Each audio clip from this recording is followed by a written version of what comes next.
Hello and welcome to my kitchen. My name is Julia and this is the MoonBound podcast.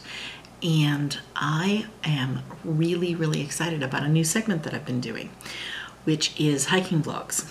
And basically the idea here is that I am walking to improve my health and to fix and to strengthen my ankle. So I'm taking you along with me, and I am doing mostly urban trails, so things that are paved or decked, things that are nice and flat and smooth. And by that I mean the surface of the ground is flat and smooth, not that the trail is flat and smooth. If the trail goes up and down hills, that's fine. So I've done a whole bunch of those, and perhaps you've managed to catch one of those. If you have, great. If not, and you're interested, please check them out. I am doing some knitting and some spinning on the trail and talking about that, as well as some plant identification, dye plants and spinning plants that I see on the trail while I'm out. And I think that about covers it. So I'm going to have some vlogs that are just, here's what's been going on in the crafting world, and some that are these hiking vlogs, and I've labeled them separately so you'll be able to tell if you're not interested in one or the other. You can easily tell by the title and skip the ones you're not interested in. So in the podcast, I'm still going to continue with the same things that I've been talking about: spinning, knitting, crocheting, sewing, dyeing, weaving, and a little bit of my store, which should be open soon, I hope. So let's really jump in right away with the knitting, and I have a finished object to show you. Isn't this adorable? So I still have to weave in my ends, but everything but the buttons has been done. Let's see here. So like that. This is the Double Dutch Child's Cardigan, knitting Expat Designs, and it was an absolute delight to knit. I really loved it. I loved it so much, in fact, that I am going to immediately cast on another one in a larger size, probably also in blue. This is Cascade Cherub DK? No, Cherub Erin. And it is acrylic and nylon, and it is really soft. But I think I'm going to do the next one in a wool blend, just because it's for a slightly older child, and that will be good. Nice and warm. So maybe blue, maybe rainbow. Haven't decided yet, but definitely doing this sweater again. I love this pattern, and when she comes out with the adult version, which I think she's calling the Triple Dutch, I am going to get that pattern and I am going to make an adult version because I just loved it. One thing I did screw up on, if you look really closely, I don't know if you can see this, but it looks like there were ridges in my knitting. In order to get gauge on this sweater, I had to, because this is an Erin and the sweater calls for a DK, I ended up going down 2 needle sizes. And the pattern calls for 2 needle sizes, so it calls for a 7 and a 6. I used a 5 and a 4. And I got myself a little confused when I was attaching the needles to the cables, so I knit the entire body and the first part of the shoulders with 1 4 and 1 5. And I kept wondering why some of the stitches look so much smaller than the others, but I didn't wonder enough to check my needle. So that was a mistake. And then when I went to switch to the smaller for the rib, I realized what I had done and was kind of laughing at myself. But the sweater is mostly done, just needs some finishing work, and I really like this project. So I'm gonna take a sip of water.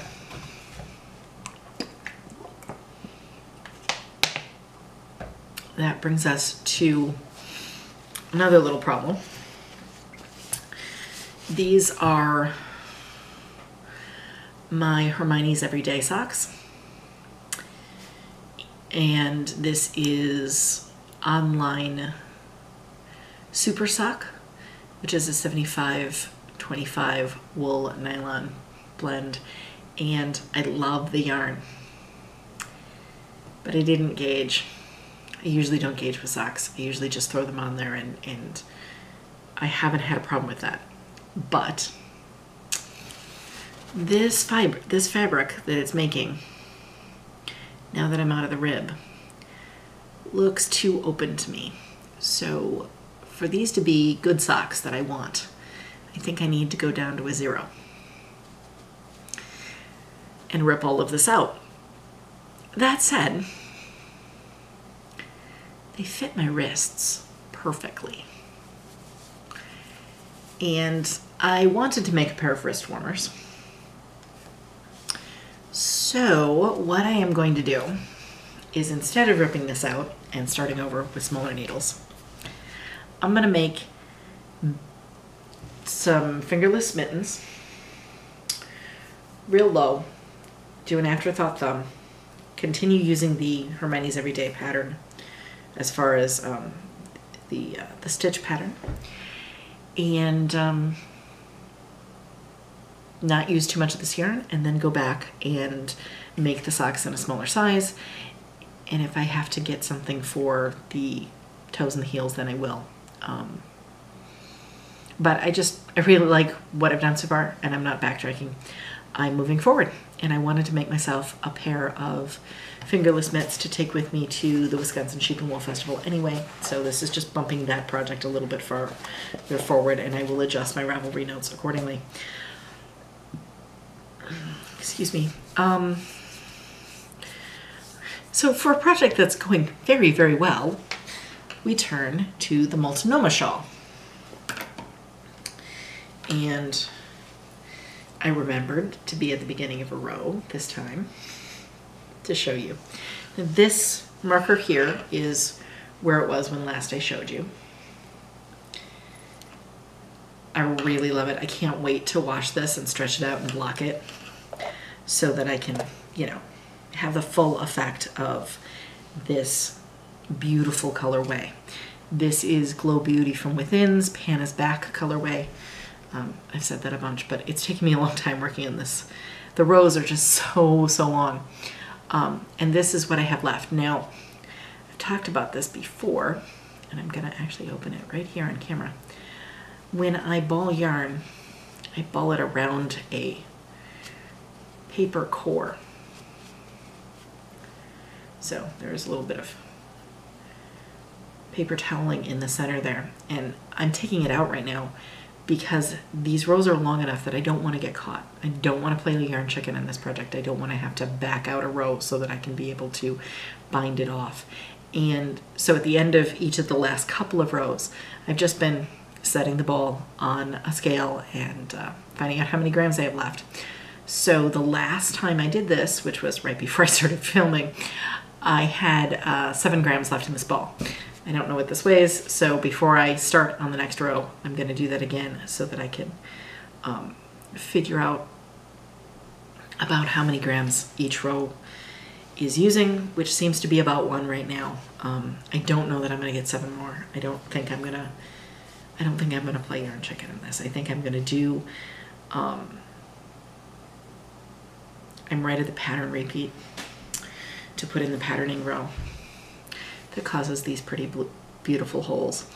And I think I'm going to do that and maybe 1 row beyond that, and then I think I'm going to bind off. I think I would rather be safe than sorry on this project, and I'm really excited that this is super close to being finished. So what am I going to cast on then? Well, in addition to casting on another of the double Dutches, I am also going to cast on another pair of, I guess it is another pair of mittens, seeing as this is no longer a sock project. Another pair of mittens, and they are going to be colorwork mittens with bunnies on them. And that is the start of, the real serious start of my Christmas crafting, because those will be for my daughter. I don't think I've talked about this on screen. I know I kind of vaguely posted about it on Instagram. This little project bag thing, which is not a project bag, at all, but I'm using it that way. I got it at the thrift store, and it is a dog water dish, I'm told by other people who saw me using it. We're like, do you know what that is? But the reality is I can tuck my project in and close it down like this. And I've been carrying my knitting around on hikes in my backpack with absolutely no problem. I have not lost any stitches. I haven't had the ball come out. It stayed like that. And then when I get to a picnic table or a bench or something wherever I'm going to sit, I just pop it open like this, and it works as a very nice little yarn bowl. And I took it to a picnic on Memorial Day and used this little loop to hang it off my lawn chair, and it's just a really wonderful thing. I bought it at the thrift store, so I spent $1. And I assume it's been used to water dogs too, so totally reusing things. I really like it. I would advise buying one, even if you had to buy it from the pet store. Really works out well.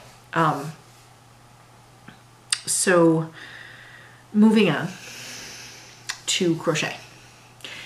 The Hexie blanket has moved forward, but it's moving forward without me right now because my mother is doing all of the white bordering, or cream bordering, I guess it is, on her hexes, and I think she's doing my sister's too. And then it's all coming back to me, and I'm going to assemble it. My sister is designing the layout, how we want the colors to be arranged, and I'm putting them all together. And hopefully we'll get that present out in the mail. I will definitely take a picture of it all spread out before I do that. But I'm probably not going to talk about it a lot more because it's basically just laying them down and single crocheting them together. So that's where we are with that, and I'm not working on any other crochet projects right now. I did a small amount of spinning for demos at Garfield Farm Museum's Ravelry show. Basically what I did was I had combs and hand cards and a blending board set up, and a top whirl drop spindle and a Jolgin spindle set out. And because the weather was so lousy, we normally get out the great wheel, and I normally bring a wheel, but I don't want my wheel playing in the rain, and I don't want their antique great wheel playing in the rain, so we didn't get those out. The other things I could quickly throw a tarp over. And so I was demonstrating how to use all of those things and where they were, and talked about where in the world they were used and that sort of thing. And it was a good day, even if it was really rainy and cold. It did stop raining eventually, and more people came out and talked to us, but we remained chilly because we were damp. One of the things that I am going to do with this slight attitude change that I'm having, I think getting out and walking and being outside more has been very beneficial to me. But it started in a place of frustration because I was very frustrated at the lack of time that I could spend spinning, the lack of mobility that I had, and the doctor basically telling me that I needed to wait and see 6 months and then maybe he could do the surgery over again, which I totally don't want to do. Wasn't really pleased with that statement at all. And it occurred to me when I went for the first hike. It was very short, and the idea was that there was a bench and I could sit down, and I wasn't very far from the car. I could stop at any time and turn around and go back. I could sit down, and I had my knitting with me, and I could just sit and take as much time as I needed with my foot up. And I found I didn't need as much time once I got really supportive shoes. So I went out and I bought nice hiking boots, which is a repeat. If you've been watching the vlogs, you already know that. But I got these really supportive boots, and found that part of the problem was really just the amount of support I was providing for my ankle, and getting outside and finding that I was capable of doing more than I thought got me to thinking about my spinning goals. And one of the things that I've been doing is the research for the COE, Certificate of Excellence in hand spinning, and I started to think that maybe I couldn't do it right away. Maybe I had to put it off for further because, well, I can only spin for 20 minutes to an hour at a time, and sometimes that would wipe out my ability to do it for a couple of days. And, well, the reality is, none of the samples I need to produce are very big. They're not full knitting skeins. They're not a sweater quantity of yarn in any of the things that I need to make. There are lots of skeins, but they're all very small skeins. I don't think there's anything over 2 ounces. So I can spin 2 ounces, or I can work to spin 2 ounces. I don't actually think I even need 2 ounces of any one particular thing. So that isn't actually a limitation. It was my mind limiting me, not my body. So we're moving forward with that. We're moving forward with making some samples. I am still going to do the written before I do the physical, just because, you know, I want to make certain that my spinning is up to quality before I start. I did, on today's hike, spin this.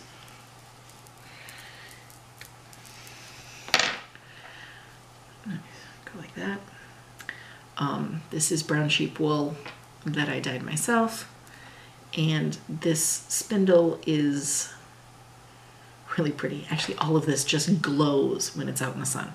So this is, it says it's 61.5 grams is the spindle weight.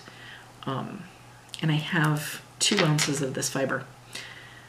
And I just had a lovely time walking and spinning and talking to people today. And so we're going to keep going with that. I do think that for out in the wind, this might be just a little bit long. But it wasn't a big problem, and I really love wrist staffs. If you haven't played with a wrist staff and you have trouble drop spindling, spend a few minutes, make yourself a wrist staff. If you need instructions on that, it's super easy. You just take a big length of kind of grippy, kind of toothy wool. Why am I gesturing out here? You can't see that. Kind of toothy wool, and you braid it. I actually did a 4-strand braid on mine. And so you start in a ways, like maybe 12 inches, and you do the braid, leaving a 12-inch gap at the end.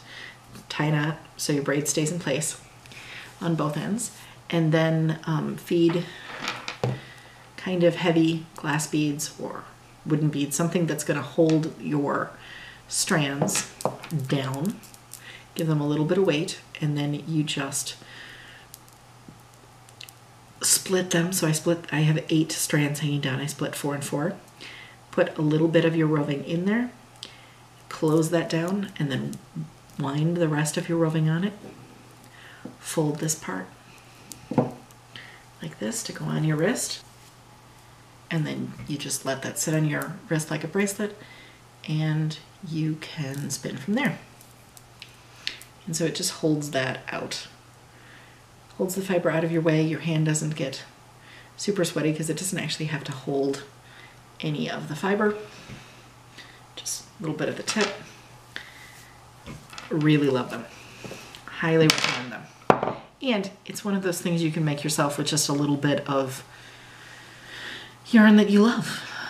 Say you spun a little bit and you don't have enough to make anything. Well, you probably have enough to make a wrist staff.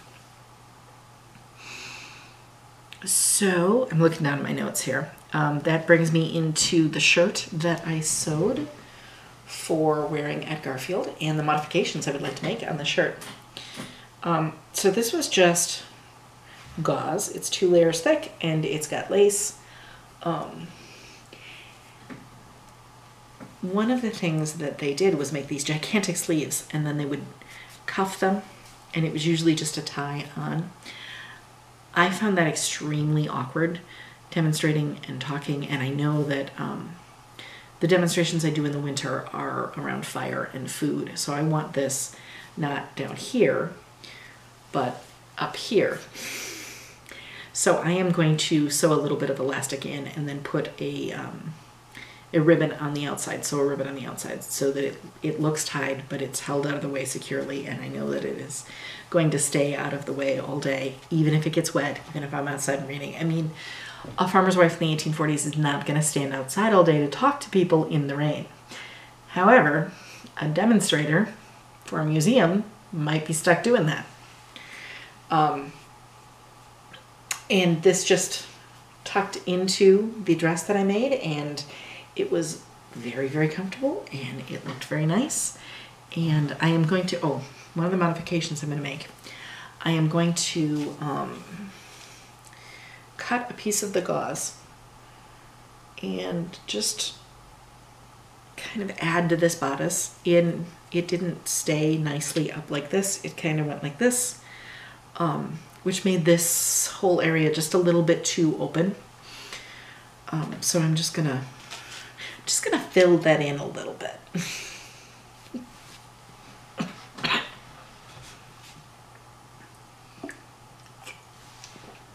Other things in sewing, I am going to make some fermentation covers, which is just a square of a densely woven fabric that I'm going to just hem the edges, and then I am going to blanket stitch and crochet around and add some beads so that the edges of this cloth are weighted down, and then you set it on top of a jar that you have something fermenting in top of, and the bead fermenting inside of, and the beads weight that cover down so that no dust or little bugs, if you get fruit flies or something, you don't want that in your fermentation.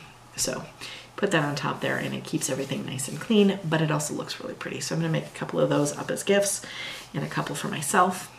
I am going to be working on a crazy quilt as a gift. A little bit of acid dyeing before Garfield Farm. And these look very similar, but they're not exactly the same. And these are each 4-ounce braids. So, very rainbowy and nice. I actually have named this colorway, which is semi-repeatable, in that these are not exactly the same. Nothing else would be exactly the same, but it would be the same basic thing. I am calling these Taste the Rain.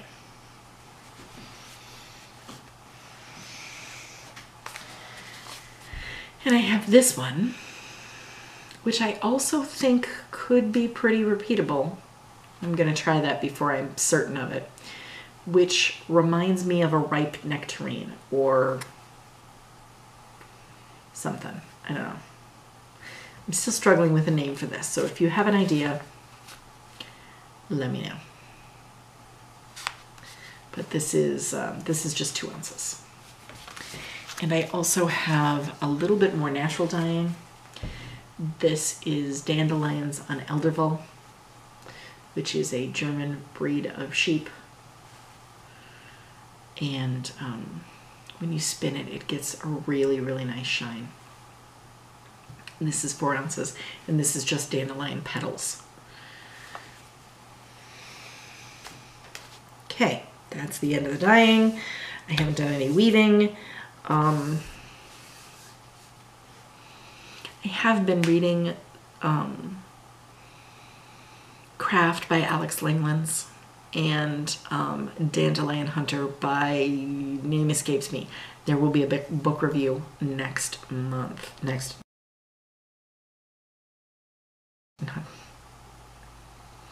And Dandelion Hunter, there will be a book review next time, because I'm not quite done, but I'm really enjoying both of them. And my notes have run out, so I think that's everything. So I want to thank you for watching, and I hope that you are working toward your goals and toward your dreams, and you're not letting your body or your mind stop you from doing the things that you want to do. Maybe you can't do them the way you thought you were going to originally, but you can still do them. See you next time. Okay, one last thing. My husband made lasagna Friday night, and it was super yummy. And we had salad with it, and I had avocado on my salad. And I suddenly got it into my head that an avocado layer in a lasagna with spinach and meat and lots of cheese would be really, really yummy. Everyone else I've talked to about this so far thinks I'm completely crazy. So, weigh in. Does this sound good or bad? And maybe I might even try making it. All right,